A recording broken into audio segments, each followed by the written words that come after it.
trail. In one section of the trail in Lehigh, parts of the trail have fallen into the river. A multitude of dead fish floating in the water. We'll get a better shot of you. There's some fish. Big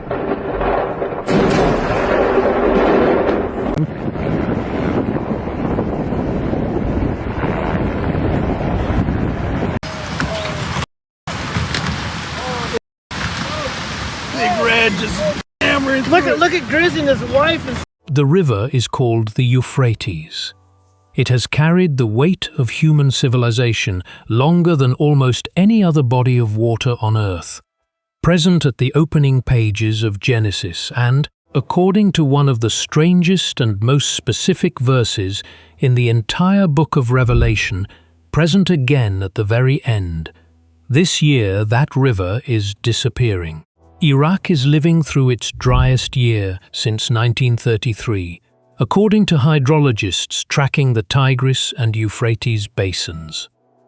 Water levels in both rivers have fallen by as much as 27%, a drop steep enough that the country is now releasing more water from its aging reservoirs than the rivers themselves are receiving.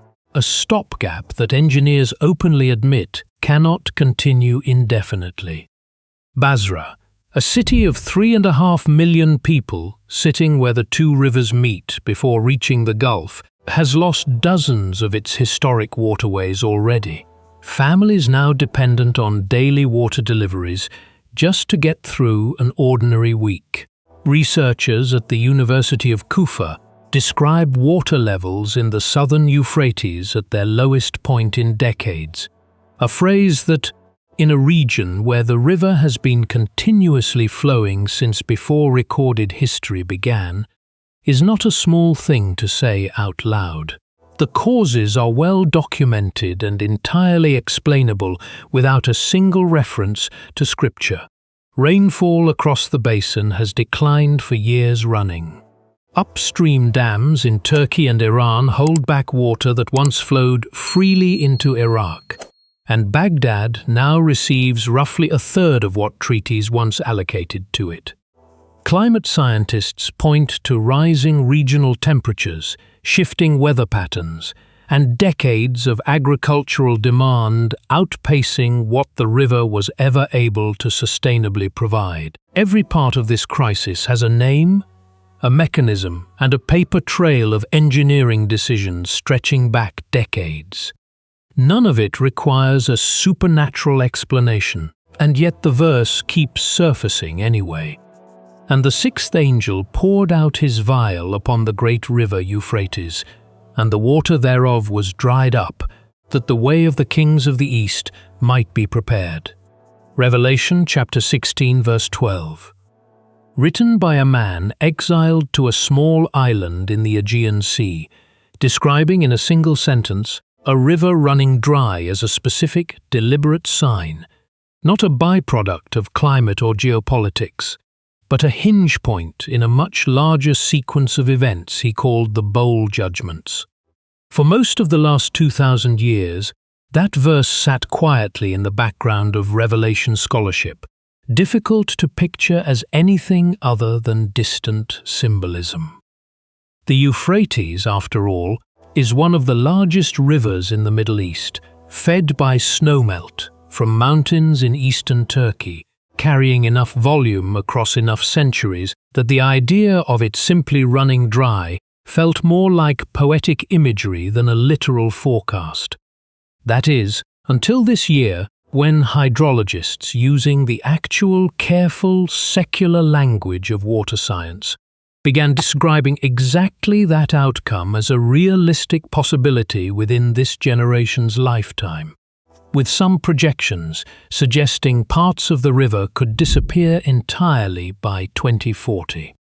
Ask yourself, honestly, what the odds were that a specific river, named in a 2,000-year-old apocalyptic text, would become the subject of urgent, dry, technical reporting from climate scientists in this particular decade, describing this particular outcome in almost this exact language. And if that wasn't enough, the river is not disappearing quietly. It is disappearing in a way that keeps uncovering things that have been hidden beneath it for thousands of years. Receding water levels have a strange side effect that archaeologists across the region have learned to watch for closely. As reservoirs shrink and riverbeds crack open under the sun, entire structures that have sat underwater for decades, and in some cases for millennia, begin to resurface.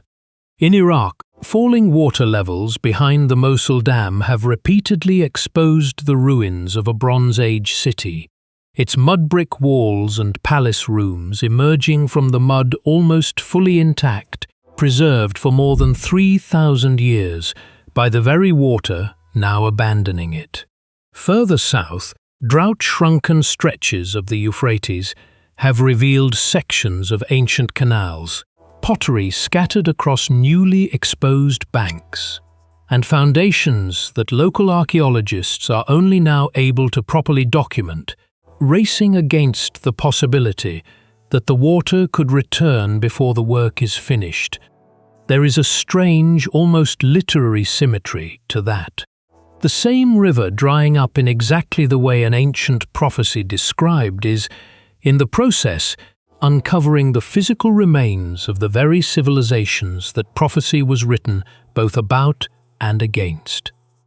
Mesopotamia, the land between the rivers, was the cradle of the ancient world, home to Babylon, to Ur, to Nineveh, cities named explicitly and repeatedly throughout Scripture, cities whose destruction the prophets foretold in detail centuries before Alexander's armies or the Roman legions ever arrived.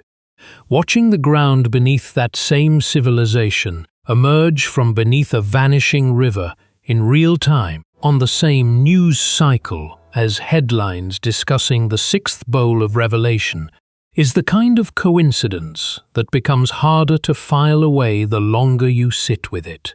Scientists studying the newly exposed ruins are, understandably, thinking about pottery shards and radiocarbon dating, not end times prophecy. That has to be said plainly, because it is true, and because the archaeologists doing this work deserve to have their careful, patient research described accurately, rather than folded into a narrative they never intended to be part of. But Scripture has always treated hidden things surfacing as significant in its own right, independent of anyone's stated intentions. For there is nothing covered that shall not be revealed, and hid that shall not be known. Luke chapter 12, verse 2. Whether that verse was ever meant to describe literal riverbeds and literal ruins is a fair question serious readers can disagree about. What is not in question is that the ground beneath one of the most prophetically significant rivers on earth is being uncovered, piece by piece, at almost the exact moment the river itself is fulfilling, at least in outward appearance, one of the most specific predictions ever made about it. And if that wasn't enough, the story of this river in 2026 is not simply one of drought. It is also, strangely, a story of flood.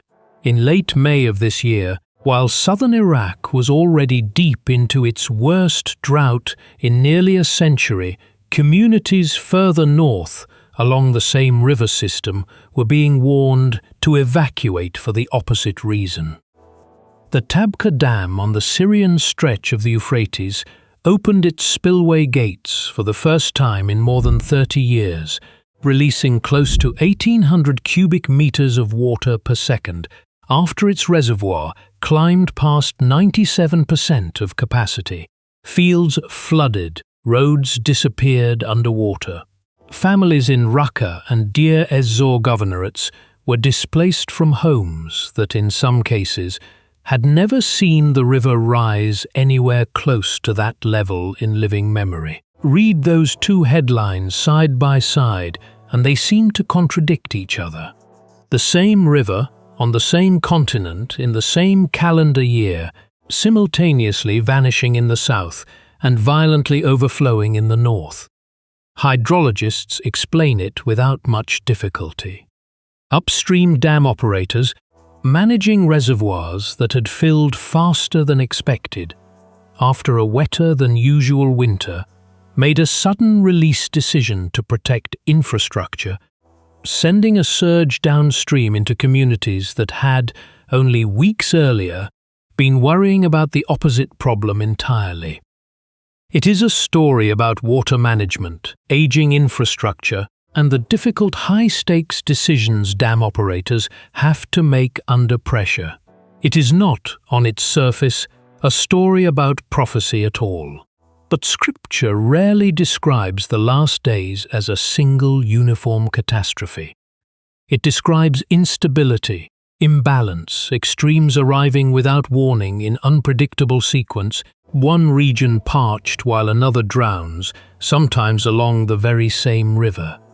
The heavens declare the glory of God, and the firmament showeth his handiwork, the psalmist wrote, describing a created order that was never meant to run in careless disorder.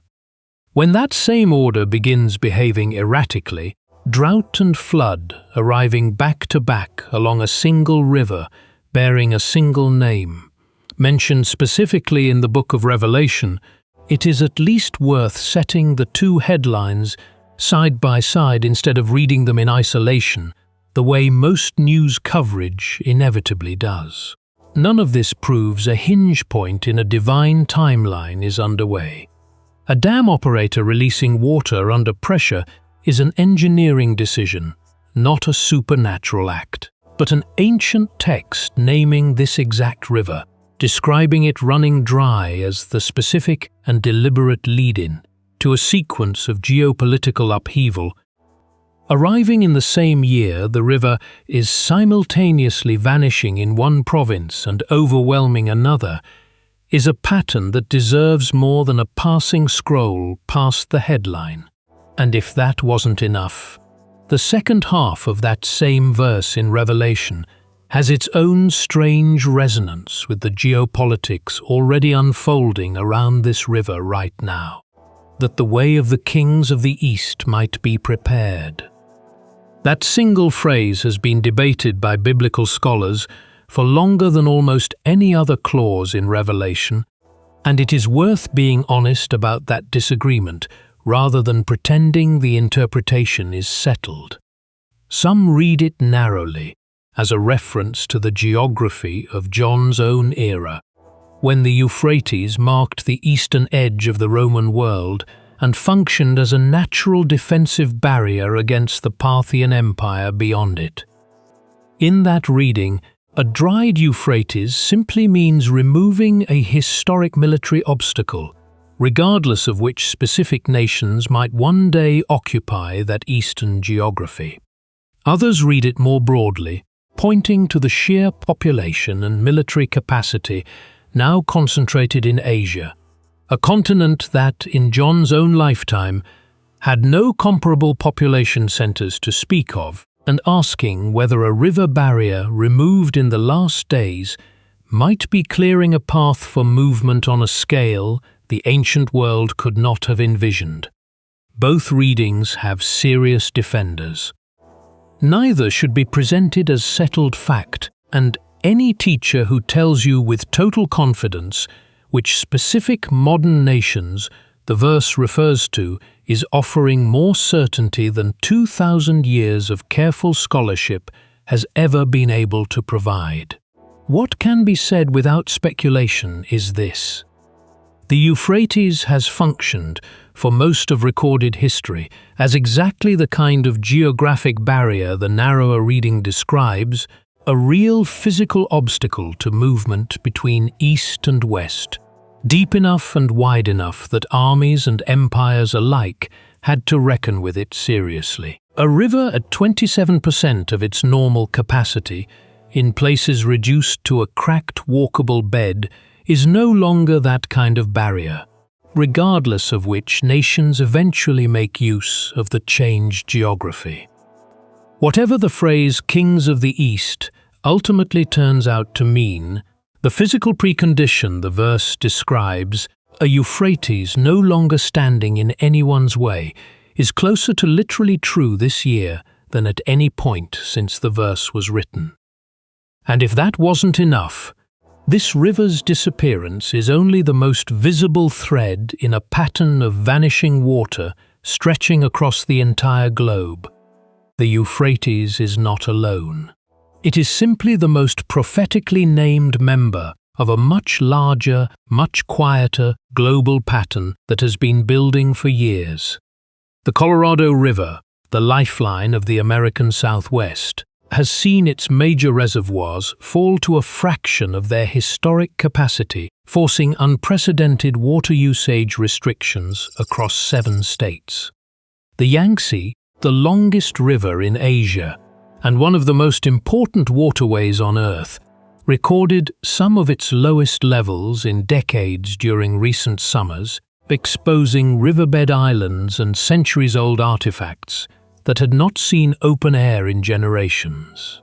The Rhine, the river that has carried European trade since before the Roman Empire, has repeatedly dropped low enough in recent years to halt commercial shipping outright, stranding barges on sandbars in the middle of one of the wealthiest regions on the planet. None of these rivers are named in Revelation. All of them are behaving, in their own regions, the way the Euphrates is behaving in the Middle East, water systems that supported entire civilizations for thousands of years, suddenly, within a single human lifetime, becoming unreliable in ways engineers did not plan for and models did not fully predict. Climate scientists have a name for this pattern, and it has nothing to do with prophecy. They call it hydrological volatility, a global water cycle growing more erratic as the planet warms, extremes in both directions becoming more common on nearly every continent at once. That explanation is almost certainly accurate, and it does not require a single verse of Scripture to make sense of it. But Scripture describes water, specifically, as one of the most repeated symbols of both judgment and mercy across the entire biblical narrative. From a flood that covered the earth to a river that will one day flow from beneath a throne, described in the closing chapters of Revelation as clear as crystal, healing the nations on either bank. In between those two bookends sits a very long list of passages treating water, its presence or its absence, as something Scripture takes seriously rather than incidentally. A world where rivers across every continent are behaving unpredictably at the same time, in the same handful of years, sits inside that pattern, whether or not any individual reader chooses to interpret it that way. And if that wasn't enough, it is worth remembering, honestly, that this is not the first time in history someone has looked at a drying river and reached for the book of Revelation. The Euphrates has run unusually low before. Droughts in the 1930s, the 1970s, and again in the early 2000s all produced their own wave of commentary connecting falling water levels to Revelation 16. Each time with genuine sincerity, and each time the river eventually recovered enough that the conversation quietly faded until the next dry cycle brought it back. That history does not mean this year is simply one more false alarm in a long line of false alarms. It means the honest, careful version of this message has to hold two things at once. The drought unfolding in Iraq right now is real, severe, and worse by most measures than anything hydrologists have recorded in nearly a century. And the specific conclusion that this is the final, prophesied drying of the 6th bowl deserves real caution. The same caution every previous generation should have applied, and in hindsight often did not. Jesus was direct about the danger of false certainty regarding timing. Take heed that no man deceive you. For many shall come in my name, saying, I am Christ, and shall deceive many. Matthew 24, verses 4 and 5, part of the very same discourse that describes wars, earthquakes, and famines as signs of the age. The warning about deception sits inside the same passage as the warning about signs, not as a contradiction but as a necessary balance. Watch for the signs. Refuse the certainty of anyone claiming to know exactly what they mean or exactly when they will resolve. That balance is easy to state and hard to actually hold, especially in a media environment built to reward the most dramatic possible framing of any given headline. A title promising a definite, dated fulfillment of prophecy will always outperform a title admitting genuine uncertainty. That commercial reality does not make the uncertainty any less real, and it does not excuse abandoning it for the sake of a better thumbnail. So here is the honest version, held as carefully as this format allows. The Euphrates is drying at a rate, and to a degree that would have sounded like exaggeration a decade ago.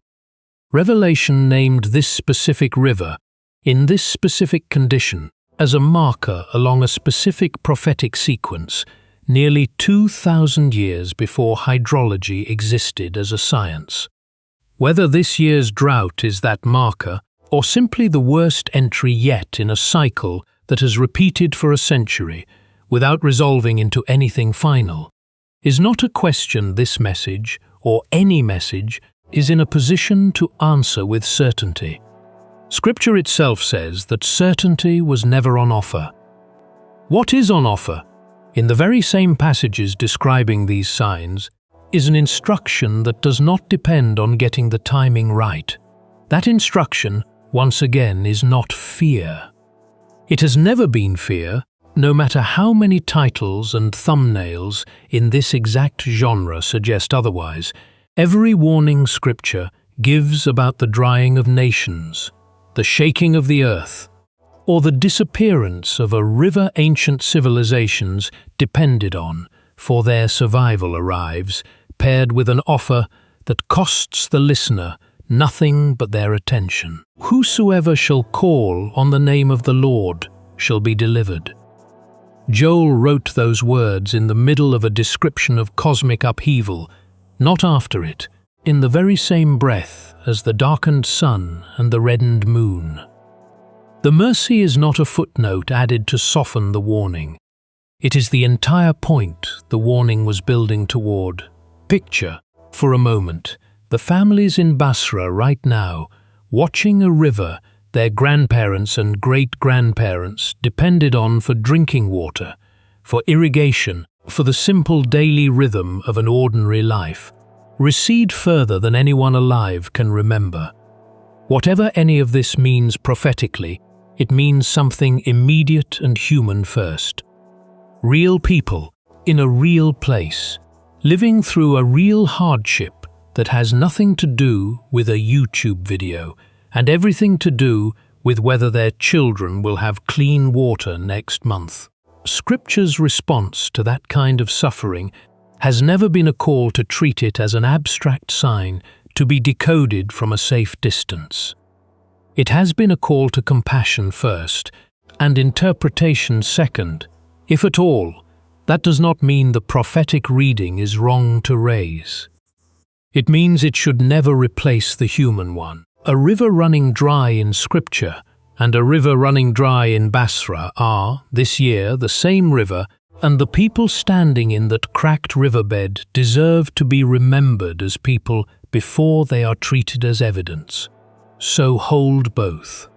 Hold the plain fact that the Euphrates, named specifically in one of the most debated verses in the entire Bible, is disappearing in front of the whole world's eyes, at a rate hydrologists themselves describe as historically unprecedented, and hold at the very same time the plain fact that Scripture's response to signs like this one has never been panic. It has been watchfulness paired with mercy, attention paired with prayer, and an instruction that has outlasted every single previous drought cycle this exact river has ever produced. Whosoever shall call on the name of the Lord shall be delivered.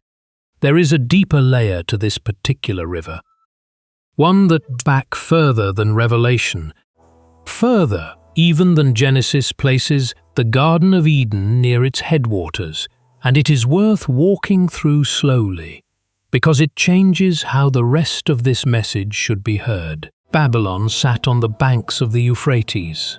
So did Ur, the city Scripture names as Abraham's birthplace, and Nineveh, the great Assyrian capital that the prophet Jonah was sent to warn.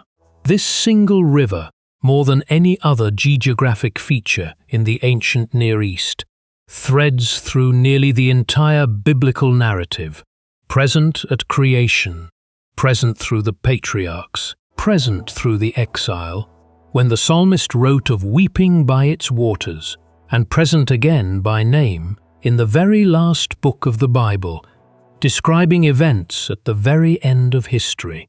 No other river in Scripture carries that kind of narrative weight across every stage of the story, from the first chapters to the last.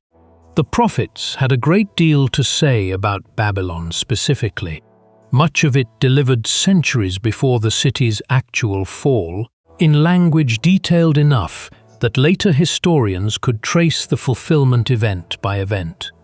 Isaiah wrote that Babylon would become like Sodom and Gomorrah, never to be inhabited again, a specific and at the time wildly improbable claim about one of the most powerful cities on earth. Today, the ruins of ancient Babylon sit largely uninhabited in modern Iraq, a UNESCO heritage site rather than a living city, exactly the outcome Isaiah described roughly 2,500 years before anyone could have verified it. Whatever a person believes about prophecy generally, the specific track record of predictions made about this exact river and the cities that once lined its banks is difficult to dismiss as pure coincidence stacked on pure coincidence. That track record is precisely why this year's drought carries more weight in prophetic circles than an ordinary regional water crisis normally would. It is not simply that a river is drying up somewhere in the world, which happens tragically in multiple places most years. It is that this particular river has already been the subject of specific, dated, verifiable predictions that came to pass exactly as written, long before anyone alive today was born to doubt them. A river with that history running dry in the exact manner one of its own oldest prophecies described is not the same category of event as an ordinary drought, even if the underlying hydrology is identical. And if that wasn't enough, there is one more piece of this puzzle that ties everything back to the present moment and to the choice sitting in front of everyone watching tonight. That piece has to do with what watching this pattern is actually supposed to produce in a person, because Scripture is remarkably specific about that too, and it is not the reaction most content in this genre actually cultivates. Revelation's own description of the sixth bowl does not end with the drying of the river.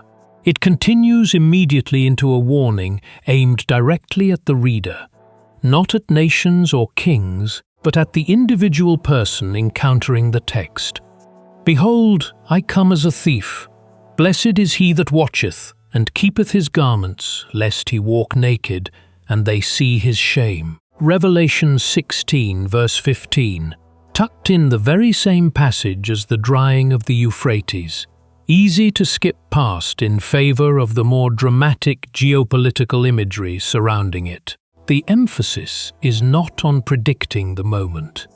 It is on being found, whenever that moment arrives, already living the kind of life that would not be embarrassed by an unannounced visitor. That is a strange thing to sit beside a headline about drought statistics and dam engineering. And yet that is exactly where Scripture places it, without apology and without transition. The river drying is not presented as a puzzle to be solved for its own sake. It is presented as one more prompt among many scattered across the whole of the last day's material, nudging the reader toward an honest inventory of their own life rather than an increasingly elaborate theory about world events they have no ability to influence anyway. Most people watching a video like this one cannot do anything about water allocation treaties between Turkey and Iraq. Most cannot influence dam operations in Syria or climate patterns across the Middle East, or the population dynamics of any nation scholars might eventually identify as the kings of the East. What every single person watching can do, regardless of where they live or what they believe about the specific timeline, is exactly what Revelation actually asks for in that verse. Watch, in the sense of paying attention to their own life rather than only the headlines, and keep their garments, in the sense of living without the kind of hidden shame that makes the idea of sudden exposure something to dread rather than something to welcome. That reframing matters because it moves the entire subject away from spectator anxiety and towards something a person can actually act on tonight, regardless of how the Euphrates situation eventually resolves.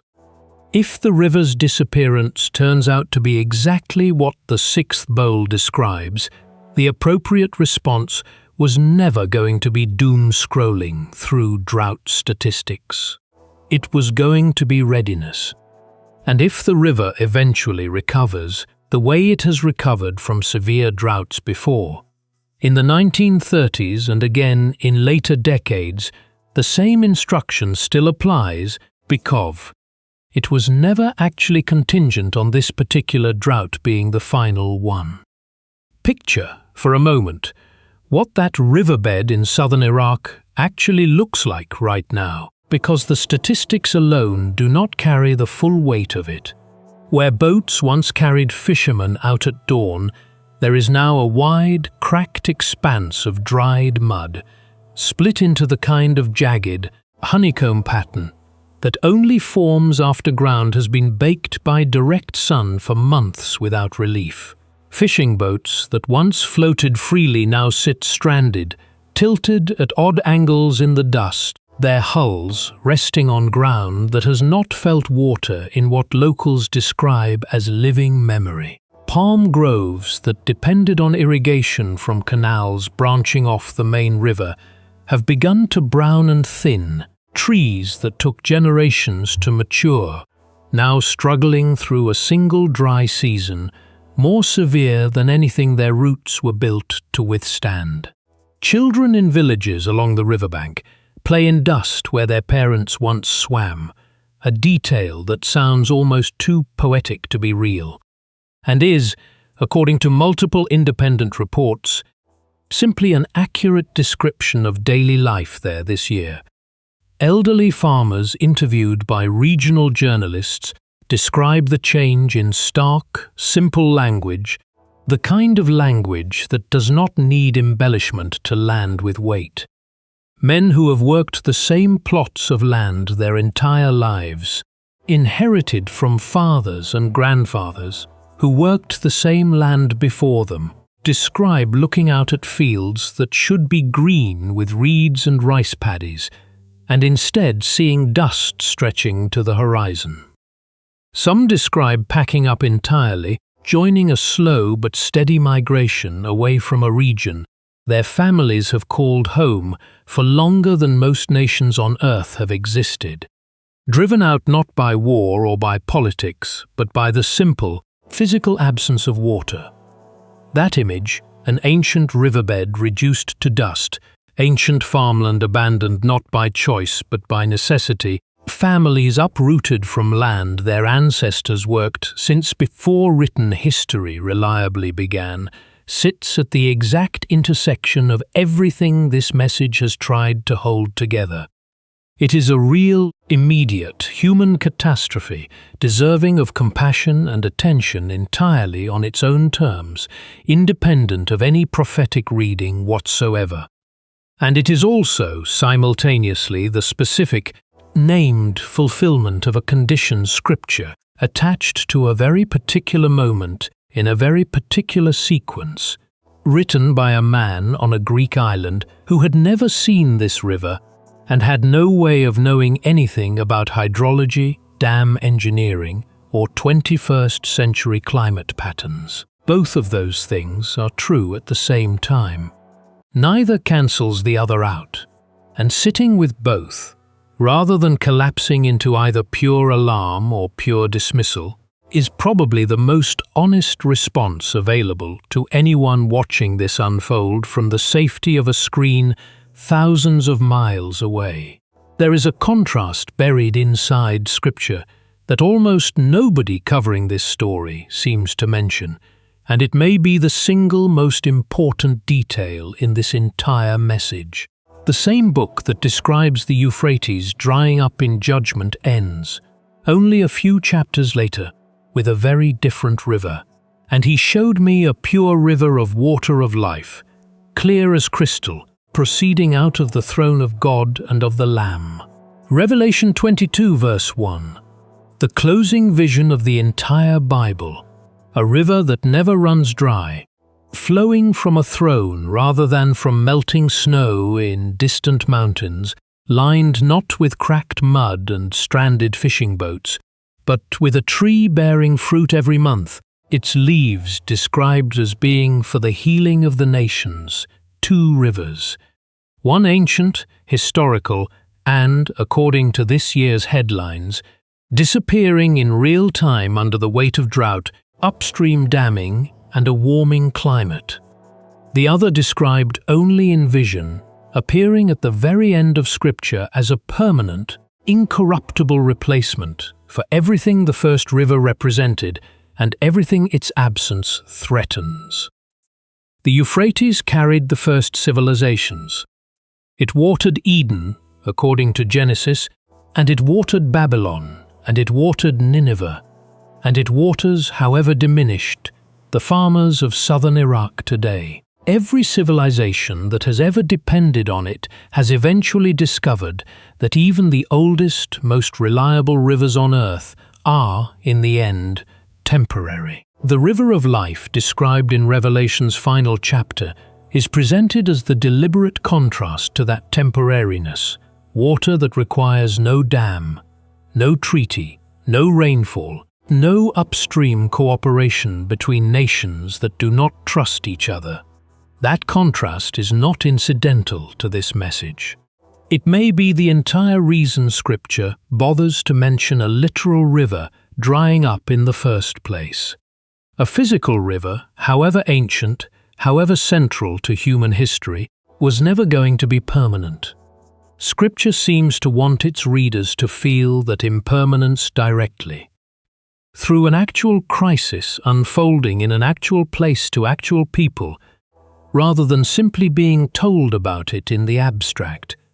And having felt it, having watched footage of cracked mud where a fishing boat used to float, the invitation waiting at the very end of the same book is to stop placing ultimate hope in any river, any resource, any system of provision that depends on rainfall patterns and upstream politics, and to place it instead in the one source of water Scripture describes as permanently, unshakably reliable. That is not a metaphor offered lightly, and it is not offered here as a tidy conclusion designed to wrap up an uncomfortable news story with a bow. It is offered because Scripture itself makes the connection explicit, placing the drying of one river and the eternal flowing of another inside the same 16-chapter arc, as though the entire book has been building, from its darkest warnings to its final vision, toward exactly this contrast. Scripture has a name, again, for the 2 different ways people tend to respond to a moment like this one, and it is worth returning to that distinction here, in the specific context of a vanishing river rather than in the abstract. Some will watch the footage of Basra's cracked riverbed, read the hydrology reports, note the 27% decline, and file the entire story under ordinary climate news, filed away and forgotten by the next news cycle, the way most difficult stories eventually are. There is no condemnation owed to that response. Most people have limited emotional bandwidth, an ordinary life full of ordinary demands, and no particular reason to treat a drought on the other side of the world as personally significant. Scripture describes that state, gently, as sleep, not as failure, simply as the ordinary condition of people who have not yet had a reason to look up. Others, watching the exact same footage, will feel something shift.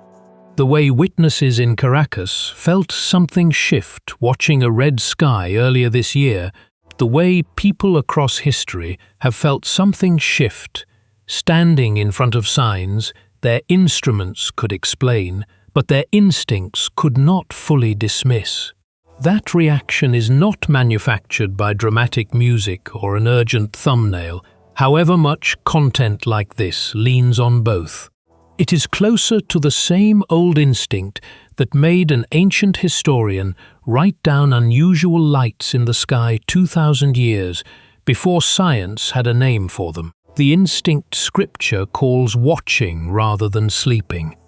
Jesus' own instruction to that second group has never wavered across every version of this warning scattered throughout the Gospels. What I say unto you, I say unto all, watch. Not some all, not a select group of prophetically literate insiders capable of correctly interpreting hydrology reports and ancient Greek texts simultaneously. All. The invitation to watch this particular river, this particular drought, this particular ancient prophecy, apparently taking physical shape in real time, is not reserved for anyone with special qualifications. It is open, the same way the mercy at the center of every one of these signs has always been open, to whosoever is willing to actually look up. So here, before this closes, is the honest claim this entire message has actually been trying to make, stripped of the dramatic music and the countdown clock framing this genre usually reaches for. The Euphrates River, named specifically in one of the most debated and most literally interpretable verses in the entire book of Revelation, is drying up this year at a rate hydrologists themselves describe as historically unprecedented, worse than anything recorded in nearly a century of measurement. That fact is not exaggerated, not fabricated, and not dependent on any particular reading of Scripture to be true. It is simply, verifiably, what is happening right now to a river that has shaped human civilization since before Genesis was written down. Around that central fact, this message has laid out everything Scripture and current events actually support. The archaeological ruins surfacing from the receding water, the paradox of catastrophic flooding along the same river system in the very same year, the long-debated question of what the phrase Kings of the East has meant across 2,000 years of careful scholarship, the wider global pattern of vanishing rivers on nearly every continent, the specific, verified historical track record of prophecies made about this exact region, and the deliberate contrast Scripture draws between this temporary, disappearing river and the permanent one described only in vision at the very end of the book. None of that proves, with certainty, that this is the specific moment the sixth bowl describes. Scripture itself, through Jesus' own words, refuses to grant that kind of certainty to anyone, in any generation, including this one. What the pattern does support, without requiring any leap of faith beyond what the facts themselves demonstrate, is that this year's drought is not an ordinary regional water crisis unfolding in isolation from everything else. It is unfolding inside a book that named this exact river, in this exact condition, as significant thousands of years before anyone alive today was born to verify or dismiss the claim of. Whether that significance turns out to be the beginning of the specific sequence Revelation describes, or simply the worst entry, yet in a drought cycle, this river has weathered and recovered from before. The instruction sitting at the center of the entire passage does not change based on which of those two outcomes turns out to be correct. Watch. Pray. Keep your garments, in the sense of living a life that would not be ashamed of sudden exposure. And remember, whatever the Euphrates does in the months and years ahead, that Scripture has already promised a river that will never run dry, waiting at the very end of the same book that first named this one. It is worth noting, before this closes, that this channel is far from the only place this story has surfaced this year, and that fact alone says something about where the wider public conversation is right now. Regional outlets across the Middle East have covered the drought as a humanitarian and diplomatic crisis, focused on treaty violations, dam politics between Iraq, Turkey, and Iran, and the looming question of what happens to millions of people if current trends continue uninterrupted. International climate reporting has covered it as a case study in the broader collapse of major river systems worldwide, placing the Euphrates alongside the Colorado, the Yangtze, and the Rhine as evidence of a planet whose water cycle is shifting faster than infrastructure built decades ago was ever designed to handle.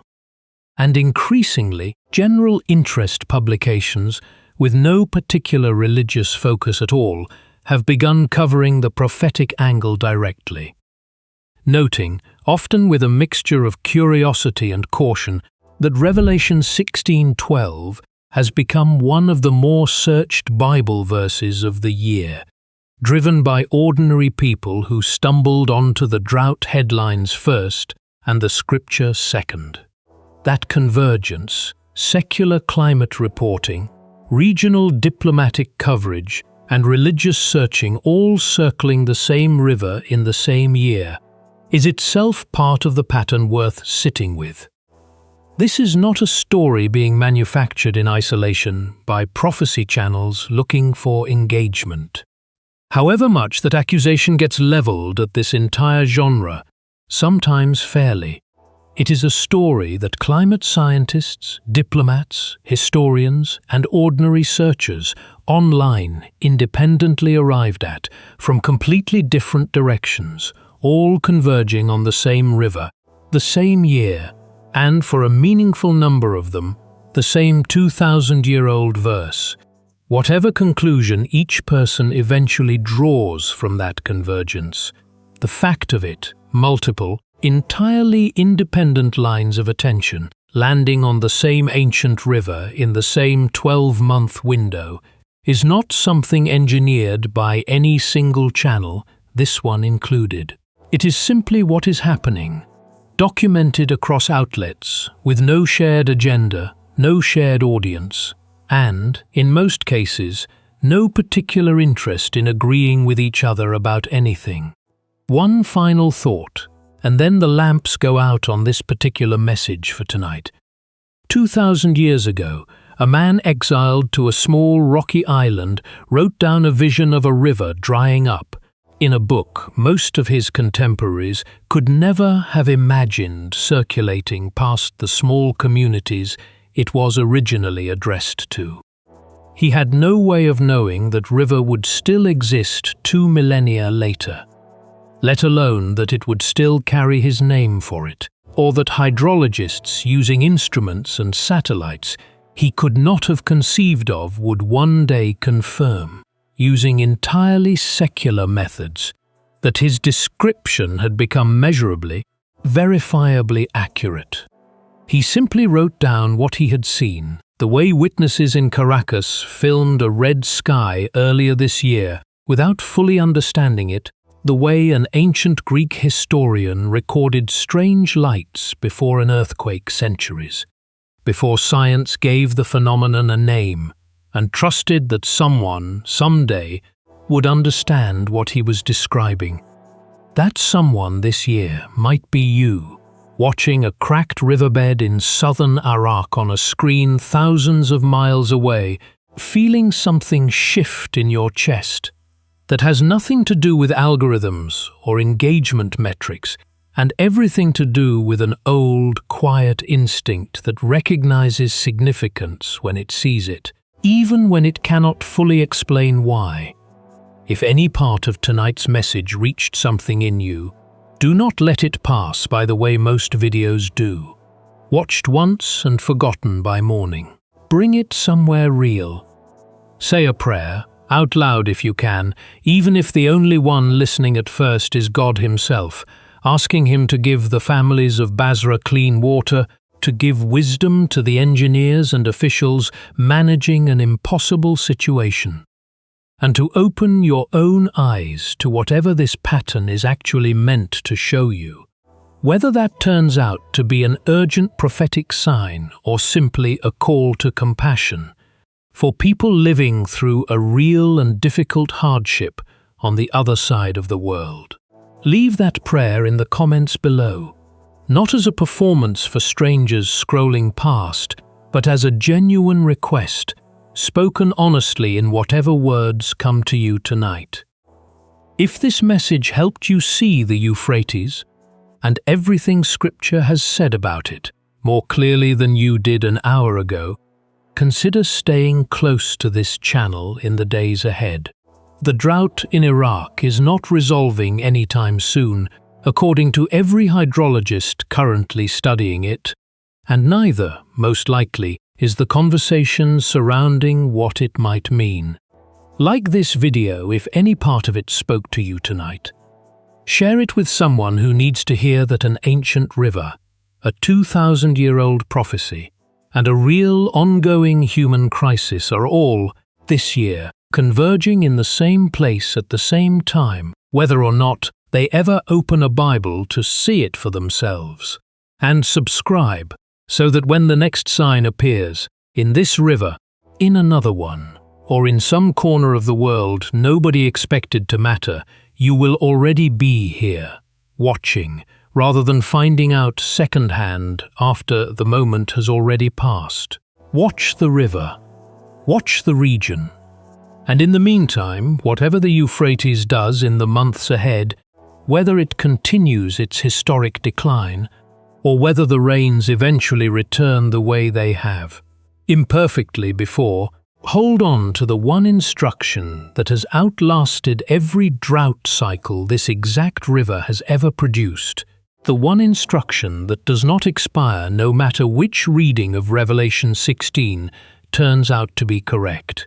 Watch and pray, and do not let your heart be troubled. Whatever the headlines say tomorrow, and whatever they say next year, that instruction will still be true. The same way it was true for every generation, before this one that watched a river, a war, or a sky, and wondered, honestly, whether they were witnessing something the rest of the world had not yet noticed. Because the river that opened the story of humanity in the garden, and the river that Revelation says will one day mark one of the final turns before the end, have this year become the very same headline. Whatever that turns out to mean, in the end, it is worth watching, it is worth praying about, and it is worth remembering, every single time a story like this one arrives, that the God who named this river at the beginning of the Bible and named it again at the very end has never once stopped paying attention to the people standing on its banks.